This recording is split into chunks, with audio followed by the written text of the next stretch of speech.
പ്രിയമുള്ളവരെ നമസ്കാരം. നമ്മൾ പിണങ്ങോട് പ്രദേശത്ത് കഴിഞ്ഞ ഒരു മാസക്കാലം മുമ്പ് ബെറ്റിൻ്റെയൊക്കെ നിർദ്ദേശപ്രകാരം ഒരു ജനകീയ കമ്മിറ്റി വന്നിരുന്നു. ആ ജനകീയ കമ്മിറ്റി നമ്മുടെ പ്രദേശത്തുള്ള പൊഴുതന പ്രദേശത്ത് വേങ്ങാത്തോടുള്ള എൻസ മഹറിൻ എന്ന നമ്മളുടെ ഒരു ചികിത്സാവശ്യാർത്ഥം നമ്മൾ രൂപീകരിച്ചതാണ്. അതിൻ്റെ ലക്ഷ്യം അവരുടെ ചികിത്സയാണ്. ആ ചികിത്സയോടൊപ്പം ആ ഫണ്ട് കണ്ടെത്തുന്നതിന് വേണ്ടി ഒരു മന്തി ചലഞ്ച് നമ്മൾ കഴിഞ്ഞ 25-ാം തീയതി നടത്തിയിരുന്നു. ആ മന്തി ചലഞ്ച് വളരെ വിജയകരമായിട്ട് പൂർത്തീകരിച്ചു. എല്ലാവരോടും നന്ദി പറയുകയാണ്. പിണങ്ങോട്, വെങ്ങപ്പള്ളി, അതുപോലെ തന്നെ പൊഴുതന, കൽപ്പറ്റ ഉൾപ്പെടെയുള്ള പ്രദേശങ്ങളിലുള്ള മുഴുവൻ ജീവകാരുണ്യ പ്രവർത്തകരോടും ആദ്യമായിട്ട് നന്ദി അറിയിക്കുകയാണ്. 3 കേന്ദ്രങ്ങളിലായി നമ്മൾ മന്തി ചലഞ്ചിന്റെ 3 കേന്ദ്രങ്ങൾ നമ്മൾ സംഘടിപ്പിക്കുകയുണ്ടായി. പൊഴുതന ഋഷ ഓഡിറ്റോറിയം, പൂവല്ലൂർ ഓഡിറ്റോറിയം പിണങ്ങോട്, അതേപോലെ വെങ്ങപ്പള്ളി റെയിൻബോ ഓഡിറ്റോറിയം. 3 ഇടങ്ങളിലും 3 പ്രദേശങ്ങളിലുമുള്ള മുഴുവൻ യുവാക്കളുടെയും മുഴുവൻ ആളുകളുടെയും മാൻ പവർ സേവനം നമുക്ക് ലഭിക്കുകയുണ്ടായി. നമ്മൾ എൻസ മെഹർ എന്ന മോക്ക് വേണ്ടി രൂപീകരിച്ച കമ്മിറ്റി അതിൻ്റെ അവസാന ഘട്ടത്തിലാണ്. അപ്പോൾ നമ്മളതിൻ്റെ ലക്ഷ്യം പൂർത്തീകരിച്ചിരിക്കുകയാണ്. ഇന്ന് വൈകുന്നേരത്തോടുകൂടി നമ്മൾ ആ കമ്മിറ്റി രൂപീകരിച്ച് അത് ക്ലോസ് ചെയ്യും. നമ്മൾ 10 ലക്ഷമായിരുന്നു നമ്മൾ മുമ്പ് ടാർഗറ്റ് വെച്ചിരുന്നത്. 10 ലക്ഷമെങ്കിലും പിരിച്ചെടുക്കണം, എങ്ങനെയെങ്കിലും പിരിച്ചെടുക്കണം. പക്ഷെ അതിൻ്റെയൊക്കെ അപ്പുറത്ത് ഇപ്പോൾ 16 ലക്ഷത്തിലധികം രൂപ നമുക്ക് ബാക്കി വന്നത് പിന്നെ ഇത്ര വലിയ ടാസ്ക് ഏറ്റെടുക്കാൻ നല്ല കാര്യങ്ങൾ ആളുകൾക്ക് മുമ്പിൽ വെച്ചാൽ ആളുകൾ സഹായിക്കും എന്നതിൻ്റെ വലിയ ഉദാഹരണമാണ് ഈ പ്രദേശത്തുകാർ നമ്മൾ കാണിച്ചത്. നമുക്കറിയാം, ഈ യുദ്ധകാലാടിസ്ഥാനത്തിൽ നമ്മുടെ മന്തിയൊക്കെ പാക്ക് ചെയ്യുന്ന നമ്മൾ ഒരുപാട് യോഗങ്ങൾക്ക് ശേഷമാണ് ഇത് പ്ലാൻ ചെയ്തത്. ആ പ്ലാനിങ് നമ്മൾ എന്താണോ പറയുന്നത് അത് അങ്ങനെ തന്നെ നടപ്പിലാക്കിയപ്പോൾ ഉച്ചക്ക് 11 മണിക്ക് മുമ്പ് എല്ലാ പാക്കിങ്ങും പൂർത്തിയാക്കി എന്ന് പറയുമ്പോൾ എന്തൊരു സന്തോഷമാണ് നാട്ടുകാരെ ഏറ്റെടുത്തുന്നു. നമ്മൾ ആകെ ഇതിനു വേണ്ടിയിട്ട് മന്തി ഇനത്തിൽ 3 സ്ഥലങ്ങളിലാണ് ഭക്ഷണം പാകം ചെയ്തിരുന്നത്. ഒന്ന് പൊഴുതന, അതേപോലെ തന്നെ വെങ്ങപ്പള്ളി, പിണങ്ങോട്. വെങ്ങപ്പള്ളിയിൽ 2223 മന്തി അവിടെ ചെലവായിട്ടുണ്ട്. അതേപോലെ തന്നെ പൊഴുതനയിൽ 3813, പിണങ്ങോടാണെങ്കിൽ 4507 മന്തിയും. മൊത്തം 10543 മന്തിയാണ് ഇവിടെ ചെലവഴിച്ചത്. പക്ഷേ ആ പൈസ മാത്രമല്ല, നമ്മൾ അതിന് പുറമെ കളക്ട് ചെയ്ത സംഖ്യ കൂടി കൂട്ടിയാൽ, മന്തിയും അതേപോലെ തന്നെ ഡൊണേഷനും കൂടി കൂട്ടിയാൽ പൊഴുതനയിൽ നിന്ന് നമുക്ക് ലഭിച്ചത് 7,77,519 രൂപയും, വെങ്ങപ്പള്ളിയിൽ നിന്ന് 3,70,315 രൂപയും, പിണങ്ങോട് നിന്ന് 10,69,801 രൂപയും, മൊത്തം 22,17,635 രൂപയാണ് നമുക്ക് ഇപ്പോൾ ഇതുവരെ ലഭിച്ചിരുന്നത്. അതിന്റെ ചെലവ് 5,75,351 രൂപയാണ്. നമുക്ക് ഇപ്പം ലഭിച്ച സംഖ്യ അടക്കം ബാലൻസ് ഉള്ളത് 16,62,834 രൂപയാണ്. ഇതിൽ ഈ പണം നമ്മൾ കഴിഞ്ഞ ദിവസങ്ങളിലൊക്കെ എല്ലാ മീറ്റിങ്ങുകളും നമ്മൾ പറഞ്ഞിട്ടുണ്ട്.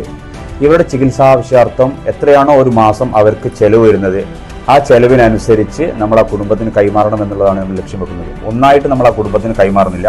അതിൽ പ്രധാനപ്പെട്ട ഒരു കാര്യം കൂടെ പറയാനുള്ളത്, ഇവരുടെ ഈ കമ്മിറ്റി, ജനകീയ കമ്മിറ്റി ഏറ്റെടുത്ത മന്തി ചലഞ്ചുമായി ബന്ധപ്പെട്ട എല്ലാ കളക്ഷനുകളും ഇതിവിടെ അവസാനിക്കുകയാണ്. പിണങ്ങോട്, വെങ്ങപ്പള്ളി, അതുപോലെ പൊഴുതന ഭാഗങ്ങളിൽ ഈ കളക്ഷന് ഈ ജനകീയ കമ്മിറ്റി ഇതോടുകൂടി അവസാനിക്കും. മറ്റ് ആളുകൾക്ക്, മറ്റ് സംഘടനകൾക്ക്, മറ്റു പ്രവർത്തകർക്ക്, ഏത് രൂപത്തിലുള്ള ആളുകൾക്കും അവരെ സഹായിക്കാം, അവർക്ക് വേണ്ട സഹായ സഹകരണങ്ങൾ നൽകാം. ഞങ്ങളുടെ നേതൃത്വത്തിലുള്ള സഹായ സഹകരണങ്ങൾ ഇതോടുകൂടി അവസാനിക്കും. ഇപ്പോഴും വന്നുകൊണ്ടിരിക്കുന്നുണ്ട്, ചെറിയ ചെറിയ സംഖ്യകളാണെങ്കിലും വന്നുകൊണ്ടിരിക്കുന്നുണ്ട്. ഈ കമ്മിറ്റിയുടെ നിയന്ത്രണത്തിലുള്ള കളക്ഷൻ ഇവിടെ അവസാനിച്ചിരിക്കും എന്നുള്ളതാണ്. ഇനി വന്നാൽ എന്ത് ചെയ്യും എന്നുള്ളത് പിന്നീട് ആലോചിക്കാവുന്നതാണ്. എന്ന് പറഞ്ഞാൽ നമ്മൾ ചികിത്സാ കമ്മിറ്റി ഇപ്പോൾ പിരിച്ചുവിടുന്നില്ല. ഇപ്പം നിലവിൽ ഒരു പല സ്ഥലങ്ങളിലുണ്ടാക്കിയ കമ്മിറ്റിയാണ് പിരിച്ചുവിടുന്നത്. ചികിത്സാ കമ്മിറ്റി പിരിച്ചുവിടുന്നതോടുകൂടി നമ്മൾ ഫണ്ട് തീരുന്നതോടുകൂടിയാണ് പിരിച്ചു വിടുക. കാരണം ഇതെപ്പോഴാണോ ഈ ഫണ്ട് ഓരോ മാസത്തിലാണ് കൊടുക്കുന്നത്, ആ മാസത്തിൽ കൊടുത്ത് തീർന്നാൽ എന്ത് ചെയ്യും, ഈ പിന്നീട് ആലോചിക്കും എന്ത് ചെയ്യണം എന്നുള്ള ആലോചിച്ചിട്ട് വേണ്ടത് ചെയ്യാം.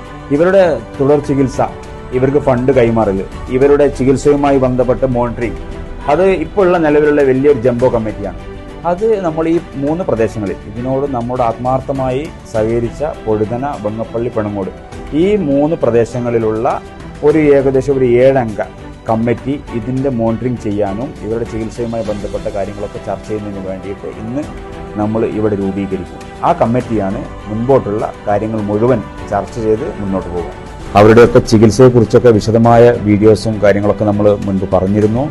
നമ്മൾ ടാസ്ക് ചെയ്തത് 25-30 ദിവസങ്ങൾ കൊണ്ട് ഇത് അവസാനിപ്പിച്ചിട്ട് അവർക്ക് വേണ്ട ചികിത്സയ്ക്ക് ആവശ്യമായ ഫണ്ട് സ്വരൂപിക്കുക എന്നുള്ളതായിരുന്നു ഞങ്ങളുടെ ലക്ഷ്യം. അത് പരമാവധി പൂർത്തീകരിച്ചിട്ടുണ്ട്. അതിനുവേണ്ടി നമുക്ക് സഹായിച്ച മുഴുവൻ പ്രവർത്തകരോടും അതുപോലെ സംഘടന, രാഷ്ട്രീയ ഭേദമന്യേ മുഴുവൻ ആളുകളോടും നന്ദിയും കടപ്പാടും അറിയിക്കുകയാണ്.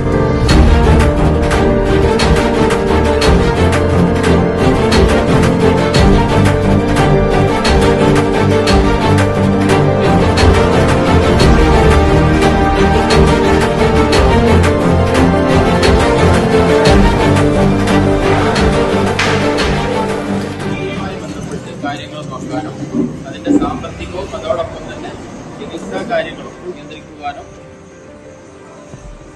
10 അംഗ കമ്മിറ്റിയുടെ പേരാണ് ഇവിടെ കണ്ടിട്ടുള്ളത്. അതൊന്ന് വായിക്കുകയാണ്. 1 Anwar KP, 2 Yunus AP, 3 Hafiz CK, 4 Fajis P, 5 Muthalib കാളങ്കാട്. ഈ 5 പേരാണ് പിണങ്ങോട് ഭാഗത്തുനിന്ന് എഴുതിയിട്ടുള്ളത്. കൊഴുതന ഭാഗത്തുനിന്ന് നാസർ ഖാദിരി, അസീസ് ഖ, അസ്ലം കൊഴുതന, ഷമീർ കൊഴുതന. വെങ്ങപ്പള്ളി ഭാഗത്ത് നിന്ന് നൌഷീദ് വെങ്ങപ്പള്ളി. അപ്പൊ ഇത്രയും ആളുകളുടെ ഒരു കമ്മിറ്റിയാണ് രൂപം കൊടുത്തിട്ടുള്ളത്. ദൈവാനുഗ്രഹവും നാട്ടുകാരുടെ കൊഴുതനയും വെങ്ങപ്പള്ളി പിണങ്ങോടൊക്കെയുള്ള ആളുകളുടെ ഒത്തുചേരലും കൂടെ വന്നപ്പോൾ ഇത് 14-15 ലക്ഷം രൂപയായി വലിയൊരു സംഖ്യയായി മാറിയതിൽ ബെറ്റിന്റെ പ്രസിഡന്റ് എന്നുള്ളതിലും നിങ്ങൾക്കൊക്കെ വലിയൊരു നിങ്ങളോടുള്ള ഐക്യദാർഢ്യം നന്ദിയും ഈ സന്ദർഭത്തിൽ ഉണർത്തുകയാണ്. ഈ മോള് എന്റെ നാട്ടുകാരിക്കാണ്. ഞാൻ എപ്പോഴും വിളിച്ച് അന്വേഷിക്കാറുണ്ട് കുട്ടിന്റെയും അവരുടെ കാര്യങ്ങൾ. കാരണം എന്റെ കൂടെ പണിയെടുക്കുന്ന എന്റെ സുഹൃത്താണ് ആ കുട്ടിയുടെ അമ്മോസൻ, അതായത് ഫിറോസിന്റെ ഉപ്പ എന്ന് പറഞ്ഞ ഉമ്മയും ഞങ്ങൾ കൂടെ പണിയെടുക്കുന്നവരാണ്. എന്തായാലും ആ മോളെ അസുഖം എത്രയും പെട്ടെന്ന് സർവേശ്വരന്റെ അനുഗ്രഹം കൊണ്ട് മാറട്ടെ. അതിന് എല്ലാ പിന്തുണയും മേൽമുറിയിൽ നിന്ന് ഞങ്ങളെ ഭാഗത്ത് എന്ത് ഇവിടെയുള്ള ഈ കമ്മിറ്റിക്ക്, അതായത് വ്യക്തി എന്ന ഈ കമ്മിറ്റിക്ക് അല്ലെങ്കിൽ ആ ടീമിന് എന്ത് പ്രവർത്തനത്തിനും ശാരീരികമായി സാമ്പത്തികമായി നമ്മൾ വലിയ മേഖലയുള്ള ആളുകളൊന്നുമല്ല. സാധാരണക്കാരായ തോട്ടം തൊഴിലാളിയായ ആളുകളാണ് ഞങ്ങൾ. ഞങ്ങളെ തടീന്റെ എല്ലാ പ്രവർത്തനവും നിങ്ങൾക്ക് വേണ്ടി ഉണ്ടാകും. നിങ്ങളെ എന്ത് പരിപാടികൾക്കും ഞങ്ങളെ കൂടെ നിർത്തണമെന്ന് മാത്രം പറഞ്ഞുകൊണ്ട് നിർത്തുന്നു.